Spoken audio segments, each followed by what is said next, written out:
Rekhta foundation का ये बेहद ख़ास प्रोग्राम है गुफ्तगू, और गुफ्तगू में आज है हमारे साथ बेहद ख़ास मेहमान, writer film maker Suhail Hashmi. Suhail Hashmi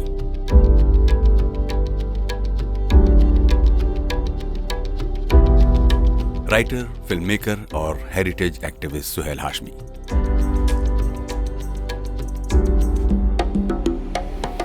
Suhail Hashmi जाने माने थिएटर एक्टिविस्ट सफदर हाशमी के बड़े भाई हैं और दिल्ली के विभिन्न इलाकों और सांस्कृतिक धरोहरों पर अपने हेरिटेज वॉक्स के लिए जाने जाते हैं। सुहेल हाशमी का जन्म 3 दिसंबर 1950 को दिल्ली में हुआ। उसी दशक में सुहेल हाशमी के पिता काम के सिलसिले में अलीगढ़ चले गए, जहां उनकी आरंभिक शिक्षा हुई। 1961 में वापस दिल्ली लौटकर स्कूली शिक्षा पूरी करने के बाद सुहेल हाशमी ने किरोड़ीमल कॉलेज से ग्रेजुएशन किया और जेएनयू से मास्टर्स और एमफिल की डिग्री हासिल की। अपने पिता के साथ पहली से लेकर 7वीं दिल्ली तक की सैर करते हुए सुहेल हाशमी को इतिहास का चस्का लगा, जो आगे चलकर उनकी जिंदगी का हिस्सा बन गया। सुहेल हाशमी और उनके भाइयों का बचपन फैज और साहिर जैसे तरक्की पसंद शायरों और गोरकी जैसे लेखकों की रचनाओं के बीच गुजरा, जिसने उनकी रुचियों को एक नई दिशा दी। पढ़ाई के साथ साथ सुहेल हाशमी का रुझान थिएटर और पॉलिटिकल एक्टिविज्म की तरफ भी रहा, जिसके तहत इमरजेंसी के दौरान वो जेल भी गए। 41 बरस की उम्र में सुहेल हाशमी ने रोजगार के सिलसिले में कई मीडिया हाउसेस के साथ काम करते हुए डॉक्यूमेंट्री फिल्म मेकिंग की शुरुआत की। इसी दौरान सुहेल हाशमी ली पियर्स नाम की संस्था के साथ जुड़कर बच्चों को थिएटर और हिस्ट्री सिखाने और उन्हें दिल्ली की सैर पर भी ले जाने लगे। अपने हेरिटेज वॉक्स के जरिए सुहेल हाशमी दिल्ली से जुड़े कई मिथकों का खंडन करते हैं और समय की धूल तले दब चुके कई रहस्यों से पर्दा उठाते हैं। उनकी बातें लोगों को सोचने पर मजबूर करती हैं और शायद यही सुहेल हाशमी के हेरिटेज वॉक्स की लोकप्रियता की वजह है।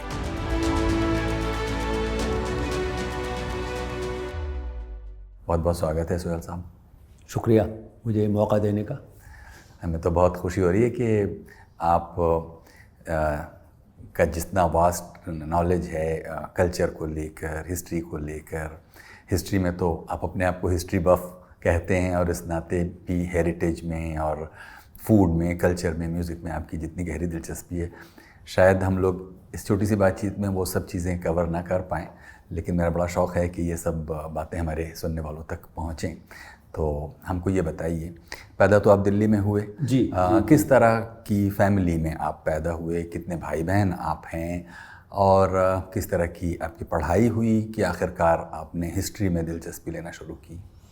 देखिए, वो पैदा में हुआ चाबीगंज में, जो कश्मीरी गेट का इलाका है, निकलसन रोड, वहाँ पर मैं पैदा हुआ। और मेरे वालिद का जो ख़ानदान है वो पुराने दिल्ली वाले हैं। तो ख़ानदान की रिवायत ये है कि हम लोग 17वीं सदी में कश्मीर से आके दिल्ली में बसे थे। अब वो रिवायत है, उसमें कितनी हकीकत है ये तो नहीं मालूम।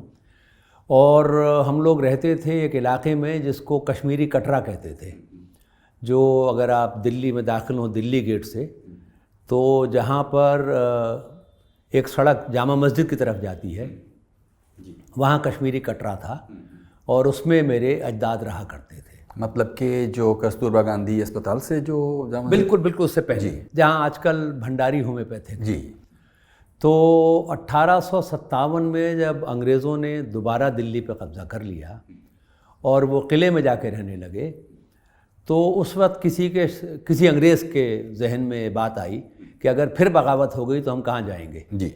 पीछे जमुना है और बाकी 3 तरफ शहर है जहाँ हर एक शख्स उनसे नफ़रत करता है। तो ये हुक्म दिया गया कि लाल किले की दीवार से 500 गज तक जितनी इमारतें हैं वो खाली कर दी जाएं, और उनको तोड़ दिया गया। उसमें कश्मीरी कटरा भी टूटा, और उसके पास एक मस्जिद थी अकबराबादी बेगम की बनाई हुई, वो भी तोड़ दी गई। और इस तरह फिर हमारा ख़ानदान मुंतशिर हो गया। तो फिर मेरे ख्याल है एक और पीढ़ी के बाद वो लोग कूचा चेलान में रहने लगे। तो मेरे दादा के बड़े भाई मौलाना अहमद सईद, उनका ख़ानदान वहीं पर रहता था, हम सब लोग वहीं, मतलब मेरे वालिद और दादा और सब लोग वो वहाँ रहा करते थे।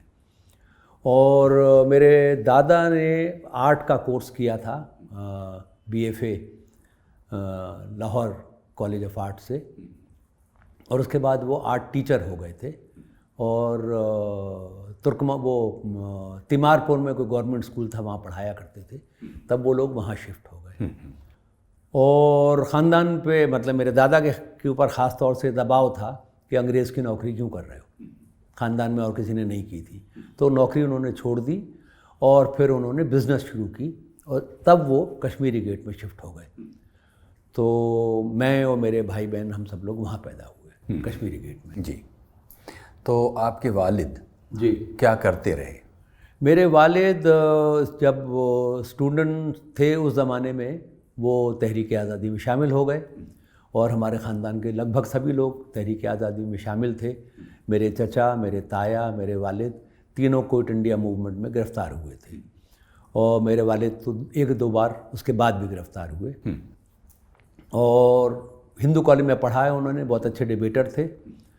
और हिंदू कॉलेज उस वक्त कश्मीरी गेट में होता था, तो हमारे घर से मिली हुई दीवार थी हिंदू कॉलेज की, जहाँ आजकल दिल्ली जल बोर्ड का दफ्तर है, वहाँ पर दिल्ली कॉलेज था, जो जेम्स स्किनर की हवेली थी, जिसे बाद में सुल्तान सिंह ने ख़रीद लिया था और फिर हिंदू कॉलेज को दे दिया था। तो उनकी पढ़ाई वहाँ हुई, उसी में वो स्टूडेंट तहरीक में, स्टूडेंट मूवमेंट में शामिल हुए और उसके बाद फिर कम्युनिस्ट पार्टी में। तो तीनों भाई कम्युनिस्ट पार्टी में काम करते थे। मेरी दादी ने भी मेरे वालिद के इनिशिएटिव के ऊपर national federation of Indian women join की है, वो दिल्ली स्टेट प्रेसिडेंट थी।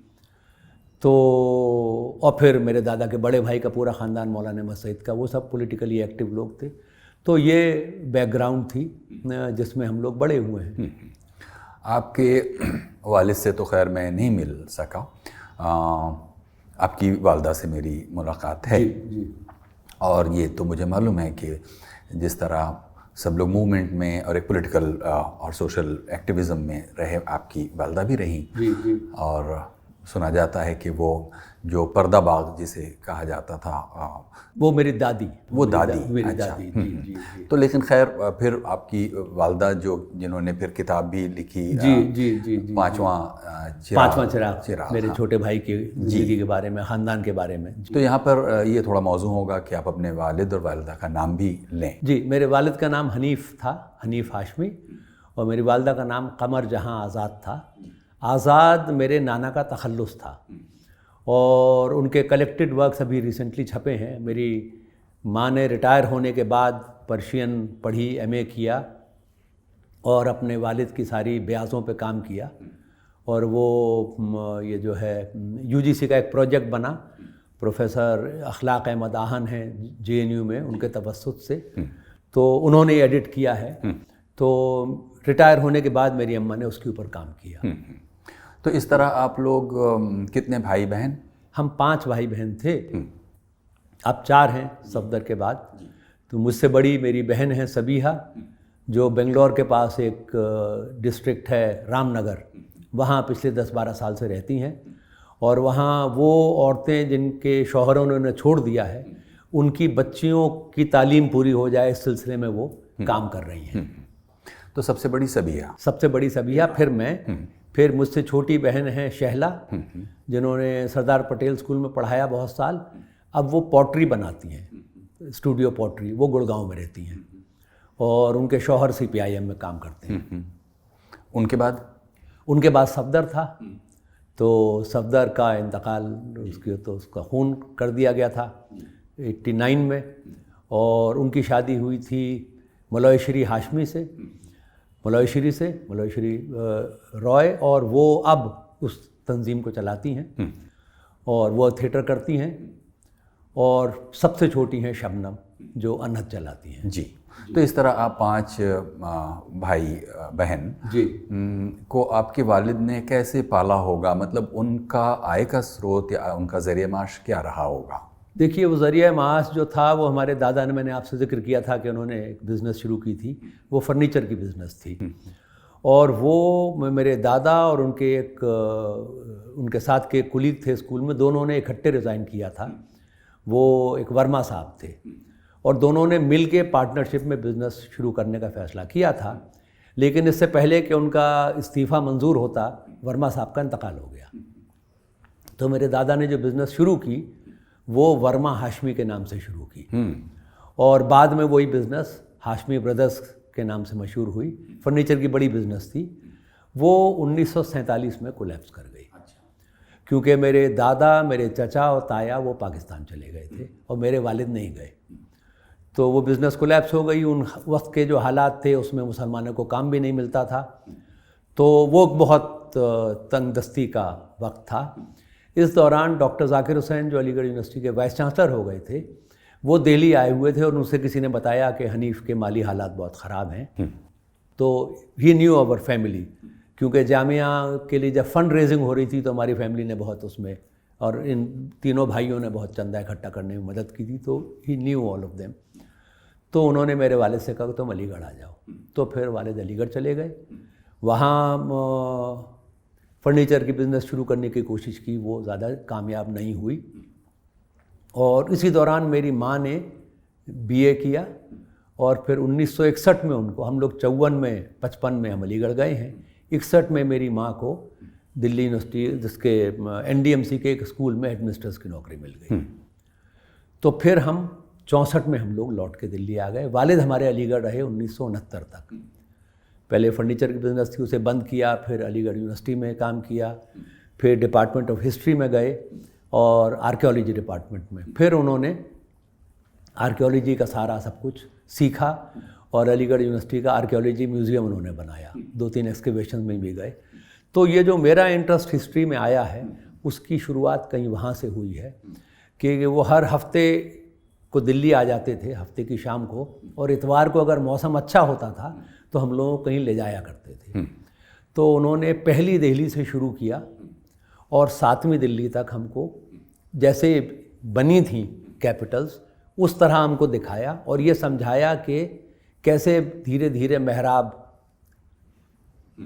बतदरीज उससे कॉर्बेल से कैसे महराब बनी, डोम कैसे इमर्ज हुआ, मीनार कैसे बना, ये कुछ मेरे जहन में रह गया था जो बाद में फिर मेरा फुल टाइम इंटरेस्ट बन गया। तो इस तरह देखें कि आपके वालिद का जो बिज़नेस अलीगढ़ में रहा होगा वो तो अपनी तरह से चल रहा होगा जी, लेकिन शायद वालिदा ही आप लोगों को पाल रही थी जी, इस तरह देखा कहा जाए तो ज़्यादा ठीक होगा। जब वालिद दिल्ली आए हैं उस वक्त के, और उन्होंने इसमें सोवियत इन्फॉर्मेशन में टेक्निकल एडिटर की तरह से काम करना शुरू किया, क्योंकि सोवियत लैंड मैगज़ीन 14-15 ज़बानों में निकलता था, उन सब का लेआउट डिज़ाइन वो बनाया करते थे। अच्छा। उस वक्त हमारे माली हालात ऐसे हुए कि हमारे पास 2 वक्त का खाना आसानी से मिल रहा था और 1971 में हमारे घर में पहली बार रेडियो आया और रिकॉर्ड प्लेयर आया। उससे पहले हमारे यहाँ इस तरह के। तब तक आप लोग रहने कहाँ लगे थे? वो एनडीएमसी का एक स्कूल था लोधी एस्टेट में, उसमें पीछे एक 2 क्वार्टर्स थे, वो एक मेरी वालदा को अलॉट हो गया था, तो उसी में सब लोग रहते थे। जी जी। जो हमारा कश्मीरी गेट का घर था, बहुत बड़ा घर था वो, उसके ऊपर पार्टीशन के बाद हमारे वालिद अलीगढ़ आ गए हैं और उनके 2 साल के बाद हम लोग भी चले गए, उस पर किसी ने कब्जा कर लिया। तो अभी तक मेरे वालिद उस प्रॉपर्टी के लास्ट टैक्स पेयर हैं। अब वहाँ रैन बसेरा है।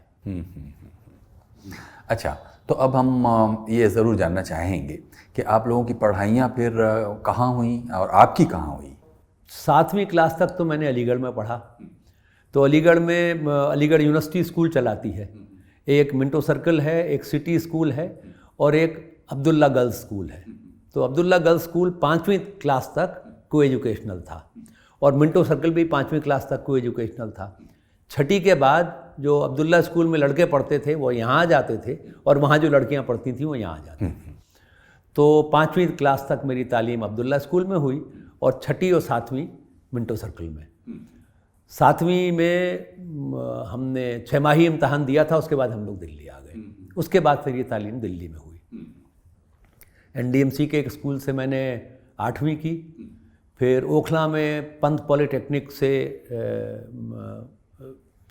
जुड़ा हुआ एक टेक्निकल स्कूल था, तो वहाँ से मैंने 9वीं और 10वीं की और 10वीं में फेल हो गया क्योंकि वहाँ का जो निसाब था वो बहुत गड़बड़ था। हम लोगों ने हड़ताल कर दी थी, 1.5 साल हड़ताल करते रहे, फिर फेल हो गए। तो फिर मैं साइंस और ये छोड़ के मैं आर्ट्स में आ गया। फिर मैंने ज्योग्राफी, हिस्ट्री, ये सब कुछ पढ़ी। 11वीं का इम्तहान मैंने दिया विद्या भवन महाविद्यालय लोधी एस्टेट से। ये वो कर्दन रोड वाला विद्या भवन नहीं है, वहाँ से। और उसके बाद फिर मैंने किरोड़ीमल कॉलेज से बीए किया ज्योग्राफी में। फिर मैं JNU गया, वहाँ से मैंने MA और MPhil किया। PhD मैंने बीच रास्ते में छोड़ दी। और फिर मैंने काम करना शुरू किया, ये जो स्लम एरियाज़ हैं दिल्ली में, वहाँ के उन इलाकों में मैंने काम किया। जब तक मैं पॉलिटिकली एक्टिव हो गया था, स्टूडेंट्स फेडरेशन में था, यूनियन में था, इमरजेंसी में गिरफ्तार हो गया, जेल रहा, और उसके बाद अपनी MPhil जमा की और फिर मैंने ये काम शुरू कर दिया। तो इस तरह जो आपके फॉर्मेटिव ईयर्स हैं, चाहे स्कूल और स्कूल से कॉलेज की तरफ, तो तब तक आपको लग रहा था कि आपकी दिलचस्पियां कुछ डिफाइन होती जा रही हैं, या खुद एक लड़कपन में बच्चा ये सोचता है कि ये कर लूँगा, वो कर लूँगा, दुनिया बहुत दिखाई देती है और बड़े बड़े ख्वाब होते हैं। आपके उस उम्र में जो कि बहुत वैसिलेशन का दौर है होता है, तब आपके क्या ख्वाब थे कि आपको क्या करना था? देखिए, मैं अर्ज़ कर दूं कि बचपन में जो हमारे घर का माहौल था वो इश्तराकियत की तरफ था, और वो कदरें जो हमको बचपन में मिली वो अभी तक हमारे पास हैं। तो हमारे पास प्रॉपर्टी हो, हमारे पास घर हो, हमारे पास बहुत सारा पैसा हो, ये हम लोगों के ख्वाब का हिस्सा ही नहीं थे कभी भी। बचपन से जो हमने पढ़ा है, मतलब हम सारे भाई बहनों ने 8वीं 10वीं क्लास पहुँचते पहुँचते हमको पूरा फैज़ याद था, पूरा साहिर याद था जितना उस वक्त तक शाया हुआ था। फसाना आज़ाद हम पढ़ चुके थे, गोरकी की मदर पढ़ चुके थे,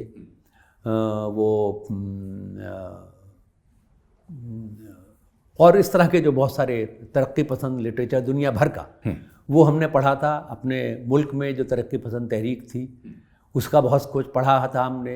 इनमें से बहुत सारे दोस्त थे, जो लोग थे जो हमारे वालिद के दोस्त थे। अलीगढ़ एक बड़ा सेंटर था तरक्की पसंदी का, वो सब लोग हमारे घर आया जाया करते थे। तो वो हमारी नशो नुमा की डायरेक्शन वो थी। तो हम में से किसी की भी ये ख्वाहिश नहीं थी कि हम कोई बहुत सारा पैसा कमा लें, कोई बिज़नेस कर लें, कुछ इस तरह कर लें। तो या तो मज़दूर तहरीक में काम करेंगे या कुछ पढ़ने पढ़ाने का काम करेंगे। तो हम पांचों ने यही किया है। अगर पढ़ा नहीं रहे थे तो हम इस तरह की जो तहरीकें थी उनके साथ जुड़े हुए थे। तो मैंने भी 10 साल यही किया as a whole timer of CPIM। और फिर इसी दौरान मेरी शादी हो गई। मेरी एहलिया का ख़ानदान भी लेफ्टिस्टों का ख़ानदान है। उनके जो वालिद थे वज़ारत हुसैन साहब, वो अलीगढ़ यूनिवर्सिटी में पढ़ाते थे और एम्प्लॉइज़ फेडरेशन के प्रेसिडेंट थे। तो उनसे जब हमारी मुलाकात हुई तो हमने उनसे कहा कि भाई देखिए, हमको तो पार्टी का काम करना है, तो पैसा आपको कमाना होगा। तो उन्होंने नौकरी की, हम पार्टी का काम करते रहे। फिर जब 2 बच्चे हमारे हो गए तब किसी नौकरी की ज़रूरत पेश आई। तो 41 साल की उम्र में मैंने पहली नौकरी की PTI TV में एज अ स्क्रिप्ट राइटर। फिर उसके बाद मैं 2 साल नेशनल लिटरेसी मिशन में काम किया एज मीडिया कंसल्टेंट। फिर मैं होम TV में गया, फिर मैं बिज़नेस इंडिया टेलीविज़न में गया। उसके बाद kingfisher.com में काम किया। उसके बाद अपनी कंपनी फ्लोट की और डॉक्यूमेंट्रीज़ बनाई। फिर 4-5 साल मैंने बच्चों का एक क्रिएटिव एक्टिविटी सेंटर चलाया। और उसी दौरान मेरी ये हेरिटेज वॉक्स शुरू हुई। व्हेन आई रीविजिटेड जो मैंने बचपन में सीखा था, और फिर बच्चों को लेके मैंने दिल्ली दिखाना शुरू की। तो वो सिलसिला चल रहा है। इस दौरान मैं डॉक्यूमेंट्रीज़ भी बनाता रहा हूँ। तो वो अच्छा, इस बीच पूछ लूँ कि आपके वालिद कब तक हयात थे? मेरे वालिद का इंतकाल बहुत जल्दी हो गया था। वो 56 साल के थे जब उनका इंतकाल हुआ है। उस वक्त हम सब लोग पढ़ रहे थे। मेरी मुझसे छोटी बहन जो है वो पढ़ाई ख़त्म करके उसने वो डलहौज़ी में सेक्रेड हार्ट कॉन्वेंट में पढ़ाना शुरू कर दिया था। और मेरी बड़ी बहन ने अपना ग्रेजुएशन ख़त्म किया था और वो आर्टिस्ट है। तो उसने वो कुछ काम शुरू कर दिया था। और सफदर उस वक्त, उससे कुछ वक्त पहले, जब मेरे वालिद बीमार हुए हैं उससे कुछ वक्त पहले ही गढ़वाल यूनिवर्सिटी में उसको इंग्लिश के लेक्चरर की नौकरी मिली। और आप क्या कर रहे थे तब? मैं उस वक्त अपनी एमफिल कर रहा था। और ये इमरजेंसी का वक्त था 76 में। 76 तो मैं 74 में एमए किया, मैं अपनी एमफिल कर रहा था। मैं जेल से ज़मानत पे बाहर आया हुआ था, उस वक्त मेरे वालिद बीमार पड़े। जैसा कि आपने कुछ सब्जेक्ट्स के नाम लिए अपने कॉलेज और एमफिल तक की दुनिया में, लेकिन हिस्ट्री का नाम मैंने नहीं सुना इस बीच में। हिस्ट्री मेरे पास सिर्फ एक सब्सिडरी सब्जेक्ट था। हाँ। मेरा मेन सब्जेक्ट ज्योग्राफी था। हाँ। तो मैंने ज्योग्राफी में स्पेशलाइज किया है, रीजनल डेवलपमेंट में। लेकिन हिस्ट्री में एक इंटरेस्ट था, और फिर वो जिस तरह हालात आए तो वो बच्चे आते थे हमारे सेंटर में, और मैं उनसे बात करते हुए मुझे ये एहसास हुआ कि इन बच्चों को जो इस शहर में बड़े हो रहे हैं, इस शहर के बारे में कुछ नहीं पता है। तो मैंने उनको हर 15 दिन में सैटरडे को मैं उन्हें कोई एक इलाके में ले जाया करता था, दिल्ली के किसी जंगल में या तुगलकाबाद में। छोटे छोटे बच्चे, उन्हें रॉक्स पे चढ़ने उतरने में ही मज़ा आता था। तो उनको बहुत मज़ा आया, तो उन्होंने अपने माँ बाप से कहा। तो वालिदैन का एक डेलीगेशन मेरे पास आया कि हमने भी दिल्ली नहीं देखी है। तो मैं चलिए आपको भी दिखा देते हैं। उनमें एक खातून थी जो एनडीटीवी में काम करती थी। तो उन्होंने जाके शायद एनडीटीवी में डिस्कस किया होगा। तो एनडीटीवी ने, वो उनका एक ब्रेकफास्ट शो होता था, तो एक दिन उन्होंने कहा कि ब्रेकफास्ट शो आपके साथ करेंगे। चलिए, तो उसमें बातचीत हुई। मैं उनको महरौली में ले गया, गंधक की बावली, राजों की बावली वगैरह वगैरह।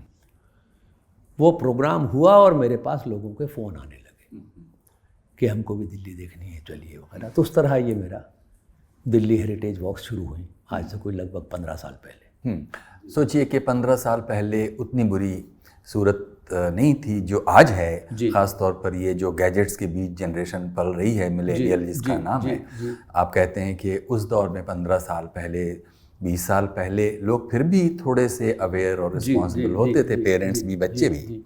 आज तो और भी बुरी सूरत है। देखिए, मैं अपनी वॉक्स के ज़रिए, मुझे ये नहीं लगता। एक तो मैं हर इतवार को रात को 10 बजे अगले हफ्ते की वॉक अनाउंस करता हूँ। वो 1 घंटे से कम में भर जाती है, और मैं जितने मैक्सिमम लोग ले जा सकता हूँ। अब जैसे अगर मैं पुरानी दिल्ली में वॉक कर रहा हूँ तो मैं 20 से ज़्यादा लोग नहीं ले जाता, लेकिन तुगलकाबाद में मैं 40 लोग भी ले जाता हूँ। घंटे भर में लिस्ट भर जाती है, और मेरे पास 40-50 की वेट लिस्ट होती है हर हफ्ते, और उसमें अक्सरियत नौजवान लोगों की होती है। तो उसमें स्कूल, और फिर उसके अलावा मेरे पास बहुत सारे स्कूलों से के स्कूल के बच्चों के साथ मैं अलग से काम करता हूँ। तो स्कूल में जाके उनको स्लाइड्स दिखाता हूँ, और स्कूल के बच्चों को वॉक्स के ऊपर लेके जाता हूँ। तो इस लॉकडाउन के दौरान तो मैंने बहुत सारे स्कूलों में यही किया है। तो जाहिर है, मतलब वो हैं लोग हर वक्त इससे ही लगे रहते हैं, और वो बच्चे ही क्या, बड़े भी। मैं तो एक बार कहीं एक रेस्टोरेंट में 1-2 दोस्तों के साथ चाय पीने गया था, तो सामने एक जोड़ा बैठा हुआ था, नौजवान, तो जिसको कहते हैं ना, वो डेट पे गए हुए थे। वो डेट पे क्यों आए थे मेरी समझ में नहीं आया। दोनों अपने अपने फ़ोन में लगे हुए थे। तो ये तो काम तो घर पे भी कर सकते थे, एक साथ आने की क्या ज़रूरत थी। तो लेकिन ये भी है कि बच्चे हैं जिनका तारीख़ में इंटरेस्ट है। और वो जो सेंटर जिसमें मैं काम करता था, लीप ईयर्स, जिसको राहुल भंडारे साहब ने शुरू किया था, उसमें जो बच्चे मेरे साथ वॉक्स पे गए हैं, उनमें से कुछ से मैं एक्सीडेंटली मिला। अशोका यूनिवर्सिटी में एक कोर्स कर रहा था, एक बच्ची आई, वो मेरे गले लग गई, और उसने कहा, सर आपने मुझे नहीं पहचाना होगा, मैं लीप ईयर्स में आती थी, आपके साथ हेरिटेज वॉक्स पे जाती थी, इसलिए मैंने हिस्ट्री चूज़ की है। तो ऐसे 4-5 जगह हुआ। दिल्ली कॉलेज है इंदौर में, वहाँ मुझे 2 बच्चे मिले, उन्होंने उसी लीप ईयर्स के अंदर एक्टिंग करना सीखी थी, थिएटर की वर्कशॉप में आते थे, और अब वो full time they wanted to do theatre. तो ऐसा है। तो बहुत सारे बच्चे हैं, बहुत से नौजवान हैं जिनके इंटरेस्ट हैं इन चीज़ों में, और वो डीपली इनमें अपने आप को एंगेज भी करते हैं। अच्छा, आप अपने काम को हेरिटेज वॉक का नाम दे रहे हैं। मैं क्यों ना कहूँ कि ये एक टूरिस्ट गाइड का काम है। दोनों में कैसे फ़र्क करेंगे? क्या इसको सिर्फ एक थोड़ा एलिवेटेड और थोड़ा सा अप मार्केट साउंड करे, ऐसा कॉइन किया गया है, या फिर जो टूरिस्ट गाइड किया करते हैं काम, करीब करीब वही काम आप कर रहे हैं? देखिए, एक फ़र्क है उसके अंदर। जो टूरिस्ट गाइड है वो आपको एक दिन में दिल्ली दिखा देता है। आपको वो जामा मस्जिद ले जाएगा, लाल किला ले जाएगा, हुमायूं का मकबरा, अगर वो कुछ पढ़ा लिखा है तो, वरना वो कुतुब मीनार दिखा के फिर आगरे की बस में बिठा देता है। तो मैं ये नहीं करता। अगर कोई, अभी मैं कमिंग मंडे मैं 17 लोगों के साथ जो किसी कॉरपोरेट उसमें काम करते हैं या किसी NGO में काम करते हैं, उन्होंने मुझे अप्रोच किया है, तो मैं उनके साथ हुमायूं के मकबरे में वॉक करूंगा। 2.5 घंटे की वॉक होती है। 2.5 घंटे में टूरिस्ट सारी दिल्ली देख के निकल जाता है। तो एक तो ये फ़र्क है। दूसरा ये कि मैं सिर्फ ये नहीं बताता कि यहाँ ये लाल किला है, यहाँ शाहजहाँ ने बनवाया था, यहाँ पे ये हुआ वगैरह वगैरह, और ख़त्म। लाल किले में मुझे 3 घंटे लगते हैं। मैं आर्किटेक्चर की बात करता हूँ, तारीख़ की बात करता हूँ, मटेरियल की बात करता हूँ, अंग्रेज़ों ने जो तबाही मचाई उसकी बात करता हूँ, और लाल किले का फ्रीडम स्ट्रगल में क्या सेंट्रल रोल था। तो ये गाइड नहीं करते। गाइड आपको ये बताते हैं कि जब ताजमहल बना था तो शाहजहाँ ने सारे कारीगरों के हाथ कटवा दिए थे, जिसका तारीख से कोई सिलसिला नहीं है। ये झूठ है। क्योंकि अगर 20 साल में बनने वाली, जिसने बादशाह ने 20 साल में इमारत बनाई थी, उसने ये भी सोचा होगा कि इसकी देखभाल करनी पड़ेगी। वो सारे कारीगरों के हाथ कटवा देता तो उसकी देखभाल कौन करता। और अभी ताजगंज है जहाँ वही काम करने वाले सैकड़ों लोग आज भी रहते हैं, जो पत्थर में नक्काशी करते हैं और प्रेशर स्टोन। तो ये इस तरह की गाइड जो हैं वो, क्योंकि हमारे यहाँ ज़्यादातर गाइड जो हैं वो, उनसे पहले उनके बाप गाइड थे, उससे पहले उनके बाप गाइड थे, और ASI में काम करते हुए उन्होंने कुछ इधर का उठा लिया है और वो जोड़ के वो कहानियाँ बनाते हैं। जैसे आपको फतेहपुर सीकरी में बताएंगे कि ये वो है, आँख में चोली है।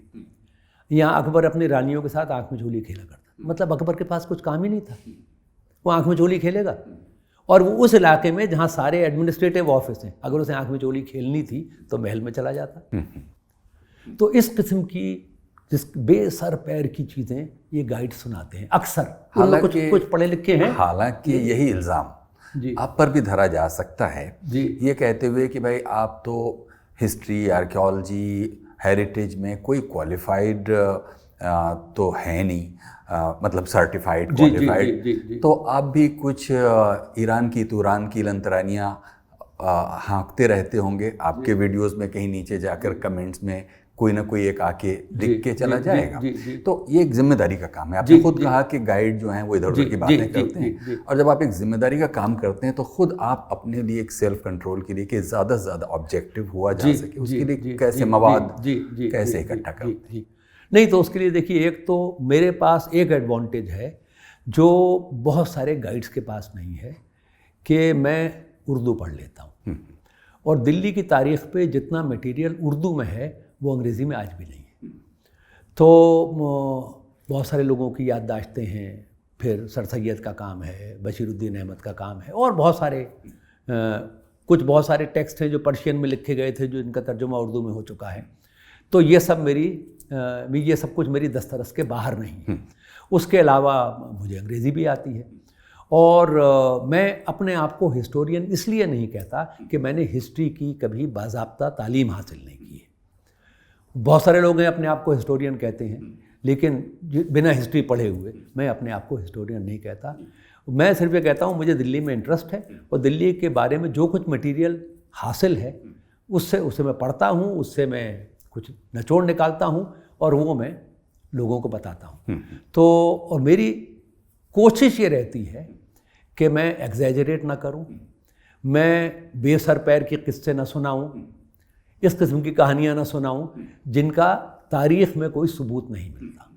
तो ये एक फ़र्क है जी। तो जहाँ तक गाइड्स का सवाल है, कुछ तो गाइड्स आपने कहे कि ऐसा भी होता है कि उनको वक्त उनके पास कम होता है, और उसी में वो ऐसी बातें भी करते हैं जिन पर बहुत ज़्यादा भरोसा नहीं किया। लेकिन गाइड्स ऐसे भी हैं जो बहुत पढ़े लिखे, सर्टिफाइड तो शायद इस प्रोफेशन में एक सर्टिफिकेशन का भी कोई सिलसिला होगा और आपने ऐसे गाइड्स को भी देखा होगा जो अच्छा काम करते हैं।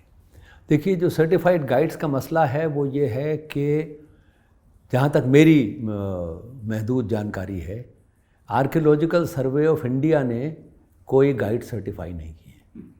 जो गाइड सर्टिफाई किए गए हैं वो डिपार्टमेंट ऑफ टूरिज़्म ने किए हैं। तो और वो बुनियादी तौर पर ये जो आगरा, फतेहपुर सीकरी, दिल्ली, जयपुर, ये जो क्वाड्रेंगल है, इसमें आपको सर्टिफाइड गाइड्स मिलेंगे, कुछ और मिलते हैं। और इनमें बहुत पढ़े लिखे गाइड्स भी हैं जो बहुत नॉलेजेबल हैं और जिन्होंने सीरियसली अपना सब्जेक्ट पढ़ा है। तो लेकिन आम तौर पे जो गाइड्स हैं वो तालीम याफ्ता नहीं हैं और उन्होंने कहीं की सुनी सुनाई किस्सा कहानी सुनाने का उनमें एक वो है, टैलेंट है, तो वो सुनाते रहते हैं। बल्कि एक बार ऐसा हुआ कि आर्कियोलॉजिकल सर्वे ऑफ इंडिया ने ये तय किया कि वो गाइड्स को ट्रेन करने के लिए इंस्टीट्यूट खोलेंगे। ग्वालियर में खोला गया और उसमें उनकी कोशिश ये थी कि वो स्टूडेंट्स जिन्होंने कम से कम MA के लेवल तक हिस्ट्री पढ़ी है वो उसमें अप्लाई करेंगे, ताकि गाइडिंग का ये जो प्रोफेशन है इसको आप रेस्पेक्टेबल बना सकें। अब अगर आप वहाँ जाएँ ताजमहल, तो गाइड आपको घेर लेंगे, कोई 50 रुपये मांगेगा, कोई 40 रुपये कहेगा, मैं 30 रुपये में कर दूंगा। अब जो 30 रुपये में आपको घुमाने को तैयार है उसने क्या पढ़ा होगा? उसको अपने प्रोफेशन पर भी उसको इतना एतमाद नहीं है कि वो आपसे कहे कि नहीं मैं तो 500 रुपये से कम में गाइड ही नहीं करूँगा। तो वो इंस्टीट्यूट खुला और बहुत सारे इस तरह के सर्टिफाइड गाइड जो हैं उन्होंने प्रोटेस्ट किया और वो इंस्टीट्यूट वर्चुअली बंद है। उनका एक एक्सटेंशन काउंटर यहाँ खुला हुआ है नोएडा में और इसमें वो 3-3 महीने के कोर्स करते हैं। तो बच्चे 12वीं करके BA करके एक 3 महीने का कोर्स करने आ जाते हैं, पर उसके अलावा उस इंस्टीट्यूट का कुछ नहीं हो रहा है। हालांकि आप दुनिया भर में कहीं भी जाएं, मतलब मैं डाइवर्जन हो रहा है लेकिन मैं अर्ज़ कर दूं, मैं वहाँ लंदन गया हुआ था 1 महीने के लिए, 1 हफ्ते के लिए, तो मुझे ऑक्सफोर्ड जाना था। तो एक कंडक्टेड टूर में हम गए।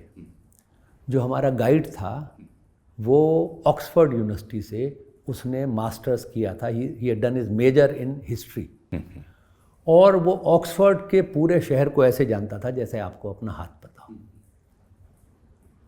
तो उसके साथ, और क्या ग्रेट सेंस ऑफ ह्यूमर थी उसकी, उसके साथ आप वॉक करें, आपको 5-4 घंटे ऐसे बीत गए पता ही नहीं चला।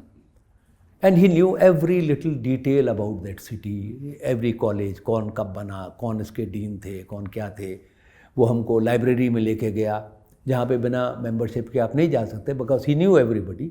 तो उसने वहाँ से इजाज़त मांगी और हमको ले गया। फिर एक कॉलेज में गए, उसका एक चर्च है, उस चर्च दिखाया, उसकी तारीख़ बताई उसने।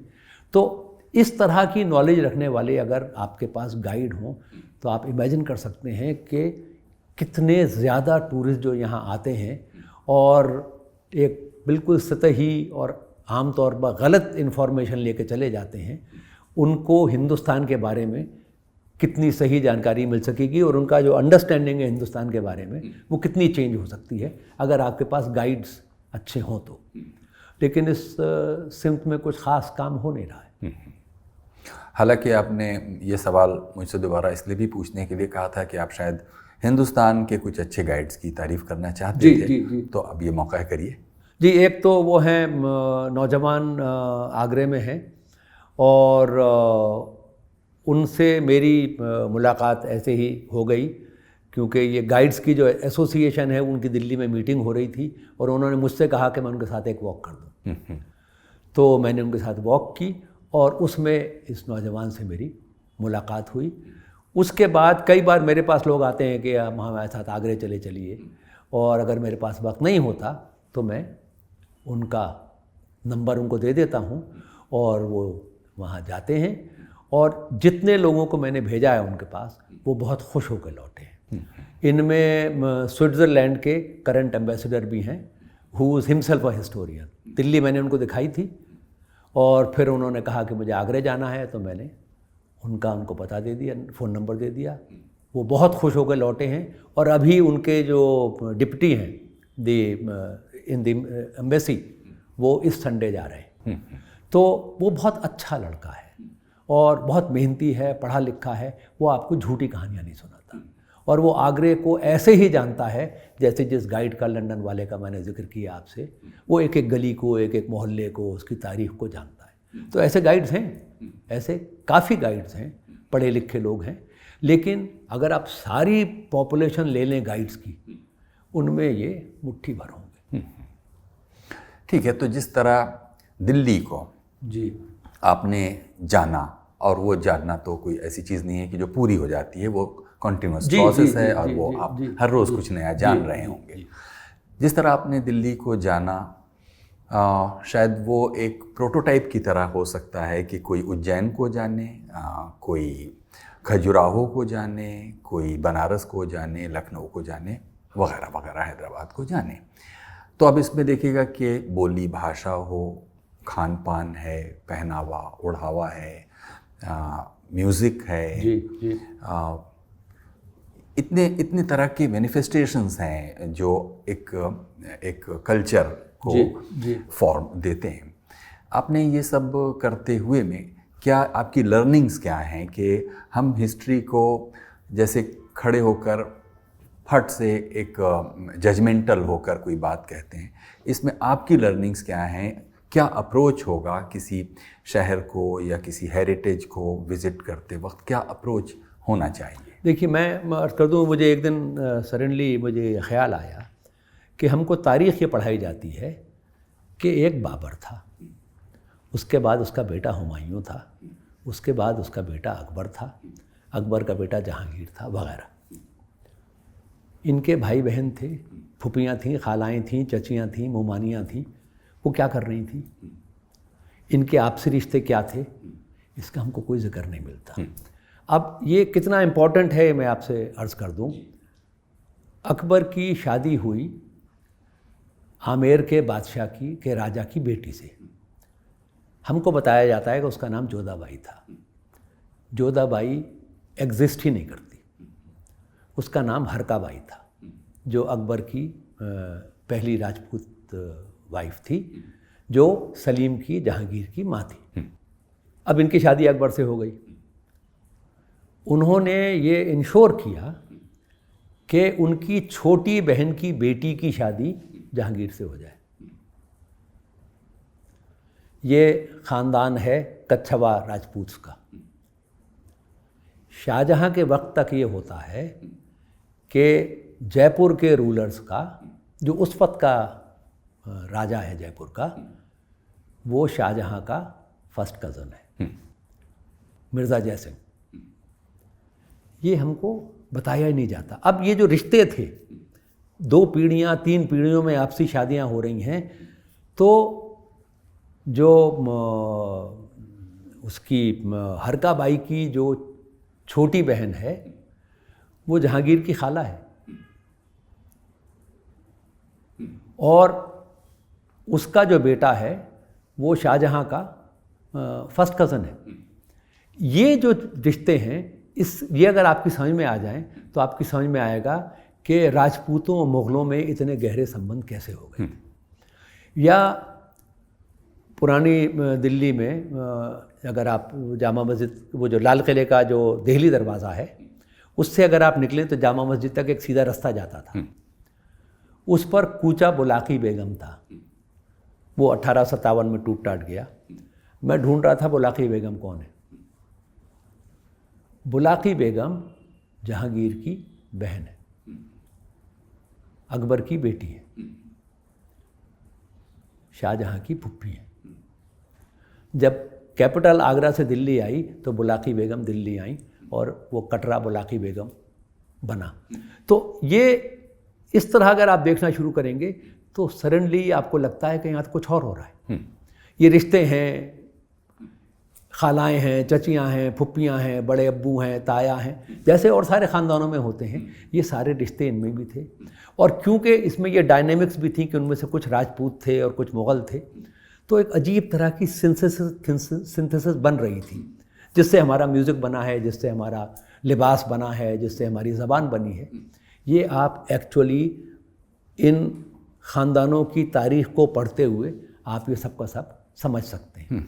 तो ये मेरा ख्याल है कि ये इस तरीके से अगर हम अपनी तारीख़ को पढ़ें तो हमको बहुत सारी नई तहें खोल के देखने को मिलेंगी। तो फिर वही यहाँ पर ये बात ज़रूरी है आपसे जानना कि जिस इंडियननेस की बात करते हैं आप, कि सब चीज़ों के बाद एक इंडियननेस, एक हिंदुस्तानियत एक चीज़ है, वो क्या है? वो जो नफ़रतों से परे है और जो अगर थोड़ी ऑब्जेक्टिविटी के साथ अगर देखा जाए तो वो कहीं सब कुछ जाकर जिस तरह कल्चर मिलने से बनता है, जगह जगह मतलब सदियों के सफ़र से एक कल्चर बनकर सामने आता है, ये हिंदुस्तानियत आपके लिए क्या चीज़ है? देखिए, मैं समझता हूँ कि एक तो जिस चीज़ को हम हिंदुस्तानियत कहते हैं आज, वो 1857 से पहले इस शक्ल में नहीं थी। और अंग्रेज़ों के आने से पहले इस मुल्क पे यहाँ जो भी हुक्मरान थे, मुग़ल थे, उससे पहले लोदी थे, उससे पहले तुगलक थे, खिलजी थे, ये सब लोग आए और यहाँ बस गए और यहाँ के होके रह गए, अंग्रेज़ों के से बिल्कुल अलग हट के। अंग्रेज़ यहाँ पर आए, उन्होंने यहाँ के लोगों में मिक्स करने की कोई कोशिश नहीं की। शुरू में हुई थी, 1857 के बाद ये हुक्म हो गया था कि आप हिंदुस्तानियों का लिबास नहीं पहनेंगे, हिंदुस्तानियों का खाना नहीं खाएंगे, उनकी ज़बान नहीं पढ़ेंगे, उनसे डिस्टेंस बना के रखेंगे। और ये वो लोग थे जो बहुत बेदर्दी से हिंदुस्तानियों का इस्तेहसाल कर रहे थे। उनके ख़िलाफ़ एक मुत्तहिद तहरीक खड़ी होती है। जो किसान शुरू करते हैं, फ़ौजी शुरू करते हैं, फ़ौजी करते हैं, किसान उसमें जुड़ जाते हैं, और बाद में जो हमारे मुल्क के जो रऊसा थे, उमरा थे, उनमें से कुछ लोग उसमें शामिल हो जाते हैं, लेकिन अक्सरियत उसमें शामिल नहीं होती, उसे क्रश कर दिया जाता है। 1857, उसके 30 साल के बाद नई तहरीक शुरू होती है। ये जो नई तहरीक है, जिसमें गोपाल कृष्ण गोखले हैं, लोकमान्य तिलक हैं, ये लोग हैं, दादा भाई नौरोजी हैं, इन लोगों की समझ में ये आ चुका है कि अब अगर अंग्रेज़ों को हटाना है तो मुल्क गिर पैमाने पे कुछ करना होगा। उस वक्त ये हिंदुस्तान, हम सब एक हैं, ये तसव्वुर उस वक्त पैदा होता है। उससे पहले क्या हो रहा है? जहाँ का बादशाह अंग्रेज़ों के साथ था, वहाँ बगावत नहीं हुई। भोपाल में कुछ नहीं हुआ, महाराष्ट्र में कुछ नहीं हुआ, कर्नाटक में कुछ नहीं हुआ, पूरे पंजाब में कुछ नहीं हुआ, पूरे राजस्थान में कुछ नहीं हुआ। बगावत किसने की? यूपी और बिहार के किसानों ने और उनके बेटों ने जो फौज में थे। यहाँ के जो बादशाह थे, यहाँ के जो रूलर्स थे, वाजिद अली शाह थे, वो थे बंगाल के आसिफुद्दौला, टीपू सुल्तान, हैदर अली, रानी चेन्नम्मा, लक्ष्मीबाई, तात्या तोपे, ये लोग, कुंवर सिंह, नानाजी बिठूर, जहाँ के अवाम और वहाँ के जो लोकल रूलर्स थे वो इकट्ठे हो गए, वहाँ पे बगावत हो गई। जहाँ के बादशाह अंग्रेज़ों के साथ थे, वहाँ कुछ नहीं हुआ, क्योंकि लोग अपने बादशाह को ही अन्नदाता समझते थे और मुल्क का तसव्वुर नहीं था। आपके राजा ये हैं और आप उनकी प्रजा हैं, और उसके बाहर विदेश है। मतलब ये इस हद तक हुआ कि जब बंगाल में फैक्ट्रियां बनी और ईस्ट यूपी और बिहार के वर्कर्स वहाँ जाके फैक्ट्रियों में काम करने लगे, तो एक गाना डेवलप हुआ, एक फोक सॉन्ग, जिसे हम विदेशिया कहते हैं। ये उस वक्त पैदा हुआ जब किसानों के बेटों ने या कारीगरों ने काम की तलाश में बंगाल जाना शुरू किया। और विदेशिया में एक सॉन्ग है बहुत खूबसूरत, जिसमें ट्रेन सौतन है, क्योंकि वो शौहर को या उसके बिलविड को उससे दूर ले जाती है। और अभी तक आपको ये लोग कहने वाले मिल जाएंगे। आपका तो कुछ बंगला से भी कुछ आपकी वो है, तो मुझ ये सवाल पूछा जाता है, अमीते बांग्ला आपने की हिंदुस्तानी? हाँ। और पंजाब में भी ये सवाल पूछा जाता है, असीते पंजाबी हैं, तुसी हिंदुस्तानी हो? तो ये जो तसव्वुर था कि ये पूरा बर्र सग़ीर एक मुल्क है, ये अंग्रेज़ों के ख़िलाफ़ जद्दोजहद में पैदा हुआ।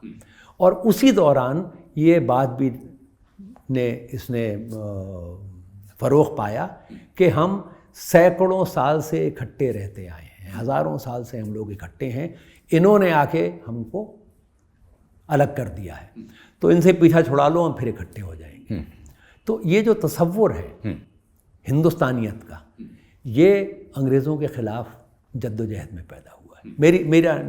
मेरी समझ तो ये है। जी। तो अब यहाँ पर हमारे वो देखने वाले जो सुहेल साहब की हेरिटेज वॉक में शामिल होना चाहते हैं, उनको क्या करना पड़ेगा, ये मैं सुहेल साहब से ही पूछता हूँ। अच्छा बताइए, जो लोग देख रहे हैं वो आपकी हेरिटेज वॉक में अगर शामिल होना चाहें तो वो कैसे हों? देखिए, दो तरीक़े हैं। एक तो मैं अक्टूबर की पहली इतवार से और मार्च की आखिरी इतवार तक हर इतवार को एक वॉक करता हूँ।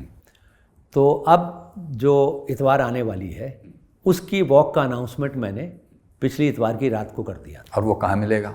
Delhi heritage walks with Suhail Hashmi, फिर से ये फेसबुक पे है। अच्छा। Delhi heritage walks with Suhail Hashmi. तो 10 और 10:30 बजे के बीच में मेरी वॉक अनाउंस होती है, और आपको वहाँ पर अगर आप उस वॉक में आना चाहते हैं, वॉक का डिस्क्रिप्शन होता है, तो आप अपना ईमेल और फ़ोन नंबर मुझे भेज दें। एक ईमेल वहाँ दिया होता है, उसके ऊपर भेज दें कि हम आना चाहते हैं, ये हमारा ईमेल है, ये हमारा फ़ोन नंबर है, हम इतने लोग आना चाहते हैं। मैं ग्रुप्स को नहीं लेता, इंडिविजुअल्स, फैमिलीज़। 12 साल की उम्र तक के बच्चे फ्री आते हैं, और एडल्ट्स के लिए 600 रुपये फ़ीस है। मेरी हर वॉक में 2.5 से 3 घंटे, कुछ में 4 घंटे लगते हैं। तो उसके हिसाब से तैयारी करके आएँ और वहाँ भेज दें। अगर आपका नंबर आ गया तो आपको सारी डिटेल मिल जाएगी, नहीं आया तो मैं आपको वेट लिस्ट पर डाल दूंगा। अगर जिन्होंने बुक कर लिया है वो अगर कुछ कैंसिल कर देते हैं तो वेट लिस्ट में से लोग जो सबसे ऊपर होते हैं वो उसमें आ जाते हैं। तो ये तो एक तरीका है। दूसरा ये है कि आप अपना एक ग्रुप बना लीजिए और इतवार के अलावा किसी भी दिन मुझे बता दीजिए, मैं आपके लिए वॉक कर दूँगा। वाह, क्या बात है। अच्छा, तो ये करीब 15-16 साल हो गए आपको ये कर। जी जी जी जी। तो इसमें कुछ ऐसे दिलचस्प एक्सपीरियंसेस शेयर कीजिए कि आपने कोई चीज़ बताई हो और कोई एक ऑफ फैक्टर कि अरे ये तो मालूम नहीं था मुझको। जैसे कि मैं खुद ही यूट्यूब के आपके कुछ ऐसे छोटे छोटे एक बयान सुनते सुनते मैं देख रहा था कि जैसे आपने कहा कि ये जो छत्ता, अब हम लोग पुरानी दिल्ली में बहुत वो छत्ता एक वर्ड आता है मोहल्लों के नाम के साथ, तो उसका बड़ा दिलचस्प आपने किस्सा सुनाया। तो इस तरह की कुछ बातें, अब ये पता चला दिल्ली में एक कश्मीरी गेट भी होगा और एक लाहौरी गेट भी होगा और एक तुर्कमान गेट भी होगा। तो ये कुछ समझ में नहीं आता अगर आप बिना हिस्ट्री के सेंस से सोचे कि कश्मीर तो कश्मीरी गेट कश्मीर में होना चाहिए। मतलब तो इस तरह से चौंकाने वाली चीज़ें क्या होती हैं आपके साथ जो वॉक कर रहे होते हैं, बच्चे या बूढ़े या? देखिए, मैं आपको अभी बता दूं, आप दरवाज़ों का जिक्र कर रहे थे। लाल किले के 2 दरवाजे हैं जी। एक लाहौर दरवाज़ा है और एक दिल्ली दरवाज़ा है। लाहौरी दरवाज़ा वो है जिससे हम लोग जाते हैं लाल किले के अंदर। जो दिल्ली दरवाज़ा था वो सिर्फ रॉयल फैमिली के लिए था, बादशाह और उसकी फैमिली उस दरवाजे को इस्तेमाल करते थे। अगर आप लाल किले के दिल्ली दरवाजे से निकल के उसी सिमत में चलते जाएं तो आप दिल्ली शहर के दिल्ली दरवाजे से बाहर निकल जाएंगे। अच्छा। तो कश्मीरी गेट से निकलेंगे तो कश्मीर जाएंगे, काबुली दरवाजे से निकलेंगे तो काबुल जाएंगे, अजमेरी दरवाजे से निकलेंगे तो अजमेर जाएंगे। दिल्ली दरवाजे से निकल के कहाँ जाएंगे? दिल्ली जाएंगे, महरौली। तो ये दिल्ली दरवाज़ा जो था ये आपको दिल्ली ले जाता था, क्योंकि ये तो शाहजहानाबाद था। तो ये चीज़ें जब आप वहाँ खड़े होकर समझाते हैं तो वो लोगों को लगता है अच्छा ये तो हमने कभी सोचा ही नहीं था। तो या मिसाल के तौर पर मैं नेशनल स्कूल ऑफ ड्रामा के बच्चों को ले जाया करता था। पिछले 1-2 साल से वो सिलसिला लॉकडाउन वगैरह की वजह से बंद है। तो मैं उनको दिल्ली में 7 वॉक्स कराता था। तो शायद 5वीं या 6ठी वॉक पर मैं जामा मस्जिद की सीढ़ियों पर बैठा हुआ उन्हें कहानी सुना रहा था, और एकदम जिसको कहते हैं ना वो बिजली सी कौंधती है, वो कौंधी जब मैंने ये रियलाइज़ किया कि जामा मस्जिद से पहले बनी हुई किसी भी मस्जिद में मीनार नहीं है। दिल्ली की किसी भी मस्जिद में मीनार ही नहीं है शाहजहाँ से पहले। और हमको बताया गया था कि मीनार पर चढ़ के अजान दी जाती है। तो मुझे लगा कि शायद ये कहानी गलत है। तो उस ग्रुप में 26 स्टूडेंट्स थे, 4 उसमें से बहुत शोर मचाने वाले लड़के थे, जैसे थिएटर के लड़के थे, वो एक्टिव और ज़ोर ज़ोर से बोलने वाले। तो मैंने उनके टिकट खरीदे और मैंने कहा चढ़ जाओ मीनार के ऊपर। और हम 22 बाकी और 2 फैकल्टी के लोग और मैं 23-24 लोग नीचे बैठ गए। ये 4 लड़के ऊपर चढ़ा दिए। मैंने कहा ऊपर चढ़ के हमें बुलाना, आवाज़ देना। हम नीचे बैठे बातें करते रहे, कुछ आवाज़ नहीं सुनाई दी। 20 मिनट के बाद वो लौट के आए, गले उनके बैठ चुके थे चीख चीख के। हमने किसी ने उनकी आवाज़ नहीं सुनी। ये मैं एक थीसिस टेस्ट कर रहा था कि इतनी बुलंदी पे अगर आप चढ़ के चीखेंगे तो आपकी आवाज़ ज़मीन पे पहुंचेगी ही नहीं, क्योंकि साउंड तो सीधी स्ट्रेट लाइन में ट्रैवल करती है। तो ये मीनार क्यों बने थे? इनका अजान देने के प्रोसीजर से कोई ताल्लुक़ ही नहीं था। ये लैंडमार्क्स थे और शाहजहाँ ने इनको इस्तेमाल किया है पूरी बिल्डिंग को फ्रेम करने के लिए। इस वक्त जो दूसरी मस्जिदें दिल्ली में बनी, अकबराबादी मस्जिद जिसकी अब हमको सिर्फ तस्वीर मिलती है, उसके मीनार थे वो सॉलिड पत्थर के थे। फतेहपुरी मस्जिद है सॉलिड पत्थर, जीनतुल मसाजिद है सॉलिड पत्थर के मीनार हैं, वो है फ़ख्रुल मसाजिद कश्मीरी गेट में सॉलिड पत्थर के मीनार। फिर मैं इस्तांबुल गया। इस्तांबुल में पुरानी मस्जिद है हाया सोफिया, जो पहले चर्च थी, फिर मस्जिद बन गई, फिर म्यूज़ियम बन गई और अब उन्होंने दोबारा उसको वल्लाह आलम क्यों मस्जिद बना दिया है। तो उसके 8 मीनार हैं, उसमें 6 सॉलिड कंक्रीट के हैं। जो 2 मीनार बाद में ऐड किए गए उनमें सीढ़ियाँ हैं। जब ये थीसिस पेश हो चुका था कि मीनार पर चढ़ के अजान दी जाती है, तो मस्जिदें जब बनना शुरू हुई थी तो कोई मीनार नहीं थे। मक्का की जो पहली मस्जिद हज़रत मोहम्मद ने बनाई थी उसमें कोई मीनार नहीं थे, उसमें गुंबद भी नहीं थे, उसमें दर भी नहीं थे। ये सब कुछ जो हमको इस्लामिक आर्किटेक्चर के नाम से पढ़ाया जाता है, ये तो मीनार और गुंबद ये तो रोमन्स की ईजाद है। गुंबद और महराब तो बल्कि उनसे पहले सुमेर वालों की ईजाद है। और गुंबद का पहला इस्तेमाल इबादत के लिए यहूदियों ने किया, उसके बाद ईसाइयों ने किया, उसके बाद मुसलमानों के पास पहुंचा। लेकिन अब दुनिया भर में जितने गुंबद हैं उनको आप इस्लामिक नहीं कहते, लेकिन सेंट्रल एशिया के गुंबद को इस्लामिक क्यों कहते हैं, हिंदुस्तान के गुंबद को इस्लामिक क्यों कहते हैं? ये जो पूरा थीसिस था अंग्रेज़ों का, ये उसका नतीजा है। और उसमें ये मिथ बिल्डिंग हुई। हमने इसको सवाल इस पर कभी क्वेश्चन ही नहीं उठाया है। सो ये दीज आर थिंग्स जो मैं जब बताता हूँ, जो मेरे साथ वॉक्स पे जाते हैं, तो उनको लगता है कि हाँ इसमें तो कुछ नई बात है और इस पर गौर करने की ज़रूरत है, सवाल पूछने की ज़रूरत है। तो मेरी कोशिश ये रहती है कि मैं इस तरह के सवाल अपनी वॉक्स के दौरान रेस करता रहूं, which make them question receive knowledge. जो अब तक हमको हासिल हुई है जिस भी शक्ल में, जो भी नॉलेज, उसके बारे में सवाल आप ज़रूर पूछें। ये मैं उनको प्रोवोक करता हूँ इस उम्मीद से कि शायद वो और तमाम रिसीव नॉलेज है उसके बारे में भी सवाल पूछना शुरू करेंगे। और यहीं पर हमारे देखने वालों को शायद इस बात में और दिलचस्पी आए हेरिटेज वॉक में होने वाली बातों से, कि जो जगहों के नाम हैं उनके भी पीछे जो छोटी छोटी जर्नी है और वो फिर कैसे कैसे डिफॉर्म हो के कुछ उनका नाम। अब मोठ की मस्जिद बहुत सुनी जाती है कि भाई मोठ की मस्जिद, फिर वो मस्जिद मोठ, फिर थोड़ी देर बाद वो मस्जिद मोड़ हो जाता है जी। तो अगर आप इसी तरह और दूसरी चीज़ों के नामों को देखें, बंगाली मार्केट में क्या कोई उसका रिश्ता बंगाली से है? शायद आपने दिल्ली मेट्रो में जो एग्जीबिशन शायद प्लान की है उसमें बताया है कि वो कोई बंगाली लाला बंगाली मल थे, दिल्ली के बनिए थे जी, और दिल्ली के पुराने ट्रेडिंग कम्युनिटी के लोग थे। जब ये बंगाली मार्केट बना है तो उनकी one of the first shops to open Bengali sweets, उसकी वजह से इस मार्केट का नाम बंगाली मार्केट हो। तो लेकिन सारे नामों की कोई वजह तस्मिया हो ये ज़रूरी नहीं है। जैसे बहुत सारी जगहों के नाम, शहरों के नाम उनका कुछ मतलब नहीं होता। मिसाल के तौर पर लंदन का क्या मतलब है, पेरिस का क्या मतलब है, और दिल्ली का क्या मतलब है। हाँ, लेकिन फिर खारी बावली का मतलब होगा, और चांदनी चौक का मतलब होगा, और चिराग दिल्ली का मतलब होगा। तो चिराग दिल्ली का मतलब है, वहाँ नसीरुद्दीन चिराग दिल्ली रहा करते थे और उनके नाम से वो गांव मशहूर हुआ। और उसकी एक कहानी है कि उनको कैसे चिराग दिल्ली का नाम मिला। वो निज़ामुद्दीन औलिया ने उनको लक़ब दिया था रोशन चिराग दिल्ली, और वो फिर एब्रीविएट होकर चिराग दिल्ली बन गया। वो कहानी तो लोगों को नहीं मालूम, लेकिन उस नाम का गांव है। तो आप जब लोगों को वहाँ ले जाते हैं तो आप ये किस्सा भी सुनाते हैं, या किसी भी सूफी दरगाह पे ले जाते हैं चिश्ती या ट्रेडिशन की, तो वहाँ ये किस्सा आप सुनाते हैं।